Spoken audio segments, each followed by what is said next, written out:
Commission on Status of Women actually said that women can deliver better dividend in terms of what they can give back to society.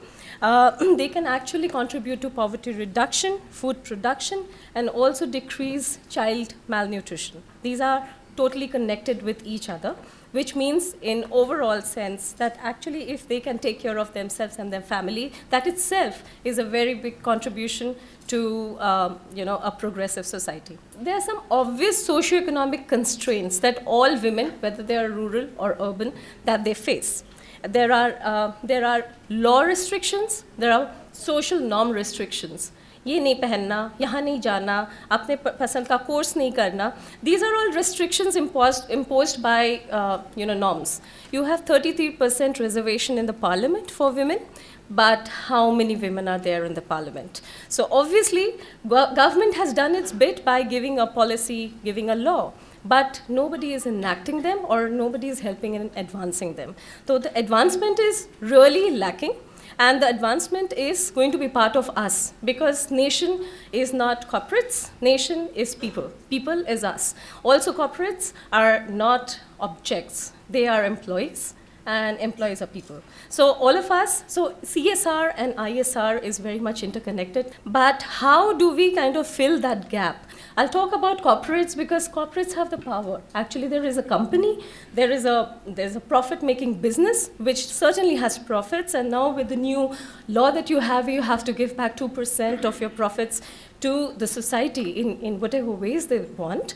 We really want to be like, we really want to communicate to everyone as individuals, as corporations, as NGOs, that how we can creatively take that as a resource and help in progress of the society. So how the CSR can help?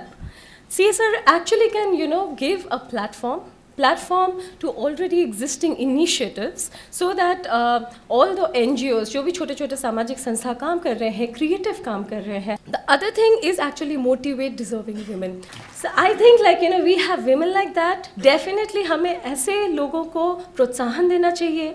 दूसरे औरतों को दूसरे गाँव में लेके दूसरे forums में उनको we should give them the opportunity so that they can go and share their experience. So definitely that is another area where corporates, because corporates are working, they adopt a small village, they adopt a small area, so it is good for them to also take those ambassadors to other places and exchange, have an exchange program between rural areas and the rural ambassadors who can teach other regions. I'd also like to say that there are very women-focused businesses like Avon and Oriflame.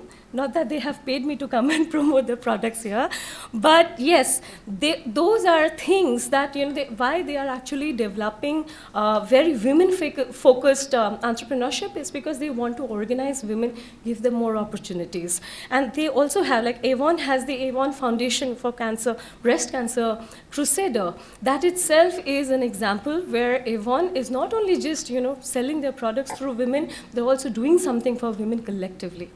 Having said all of that, what corporates should be doing, I should be telling you a bit about what my organization is all about. I am representing Womanity Foundation. That's a Geneva-based non-profit organization, and we run several programs around the world around women empowerment. And the program that is run in India is Women Changemakers. Women Changemakers एक program है India में जहाँ हम लोग ऐसे महिला सशक्तिकरण programs के साथ काम करते हैं जहाँ पर you have a proven success model that if can scale can actually help in a certain direction for betterment of women. So we have selected, and this is a fellowship. So fellowship means that we invest with the social entrepreneur who has the vision and who has actually proven the model on the ground.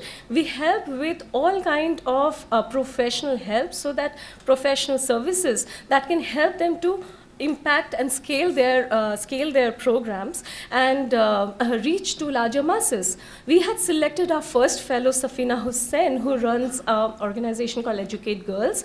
So Safina Hussain actually is the founder of Educate Girls, and she's running an education program in Rajasthan. And she's actually, Rajasthan has the lowest literacy rate for women, and she's actually helped to enroll 64,000 girls in primary schools, and she's also helping them to be retained there.